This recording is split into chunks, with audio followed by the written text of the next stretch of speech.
مصر کے اندر حضرت موسیٰ علیہ السلام نے ایک کبتی کو تھپڑ مار دیا تھا۔ قرآن مجید کے دامن میں یہ واقعہ موجود ہے۔ تو آپ کی جلالت اور آپ کے زور کی تاب نہ لاتے ہوئے وہ وہیں ڈھیر ہو گیا اور اس کی موت واقع ہو گئی۔ تو مصر کے حالات کشیدہ ہو گئے اور حضرت موسیٰ علیہ السلام کو مصر چھوڑنا پڑا۔ تو وہ شہر مدین کی جانب جا رہے تھے کہ راستے کے اندر ایک کنواں تھا، وہاں کچھ لوگ اپنے جانوروں کو پانی پلا رہے تھے۔ تو حضرت موسیٰ نے دیکھا کہ دو پردہ دار خواتین ہیں، وہ اپنے جانوروں کو ایک سمت لیے کھڑی ہیں۔ سمجھ گئے کہ مردوں کے ہجوم میں آنا نہیں چاہ رہی، ان کا حیا مانے ہے۔ تو آگے بڑھے اور ان کے جانور ہانکے اور ان کو سیراب کیا اور پھر ان کی جانب ہانک دیے۔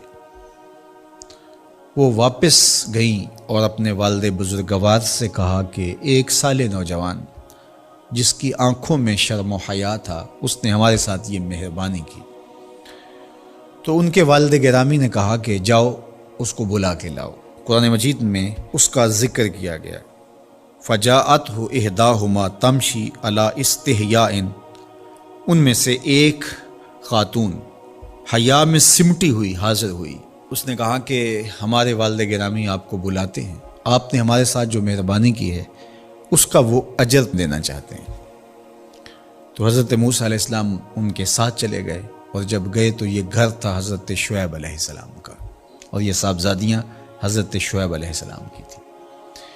تو اس خاتون کا شرم و حیا کے ماحول میں حضرت موسیٰ علیہ السلام کو یہ کہنا اور چل کے اس انداز سے آنا، قرآن نے اس کی حکایت بیان کی ہے۔ تو خدا کو پسند ہے کوئی خاتون حیا کے ماحول میں آئے تو اللہ اس کی آمد کو اور اس کے آنے کو قرآن کا عنوان بنا دیتا ہے، اور قرآن کی حکایت بنا دیتا ہے کہ جو خاتون حیا کے جوہر کی مالکہ ہو وہ اللہ کو کتنی اچھی لگتی ہے۔ اللہ اکبر۔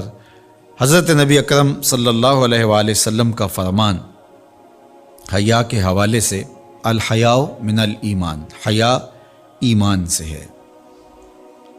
تو جتنے بھی ایماندار لوگ ہیں وہ پھر حیا کے جوہر سے مزین ہوں گے، مالا مال ہوں گے۔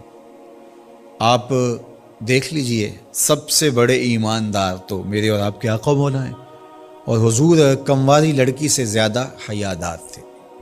باقی حضور کے اصحاب دیکھ لیجئے، ان کا حیا، اور حضور کی ازواج مطہرات کا حیا دیکھیے۔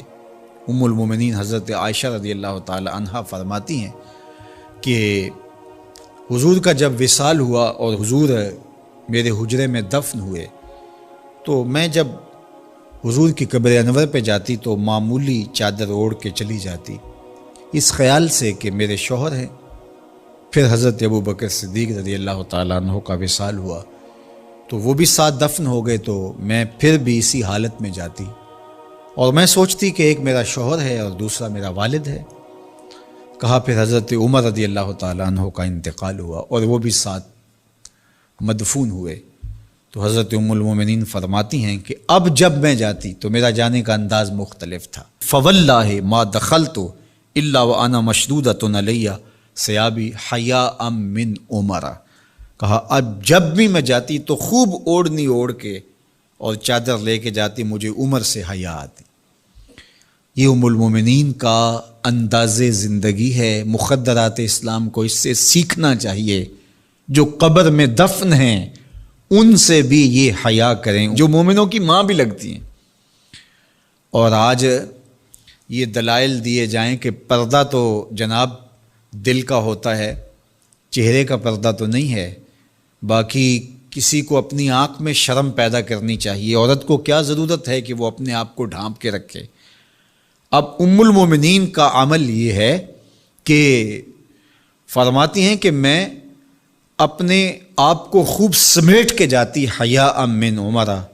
عمر قبر میں ہیں لیکن ام المومنین فرماتی مجھے پھر بھی حیا آتی۔ اور حضرت سیدہ طیبہ طاہرہ حضرت فاطمہ تو زہرا رضی اللہ تعالی عنہا نے کہا کہ عورت کے لیے بہترین پردہ یہ ہے کہ اس کو کوئی غیر مرد نہ دیکھے اور وہ غیر مرد کو نہ دیکھے۔ تو جب یہ ہمارا دین ہمیں سکھاتا ہے اور حیا کا یہ سبق دیتا ہے، بڑوں سے حیا کرنے کی تلقین کی گئی، اللہ سے حیا کرنے کی، اس کے رسول سے حیا کرنے کی تلقین کی گئی۔ صحابہ فرماتے ہیں بعض اوقات ہم کچھ پوچھنا چاہتے ہوتے تھے اور حضور کے حیا کی وجہ سے ہم ایک عرصہ تک وہ بات نہیں پوچھ پاتے تھے۔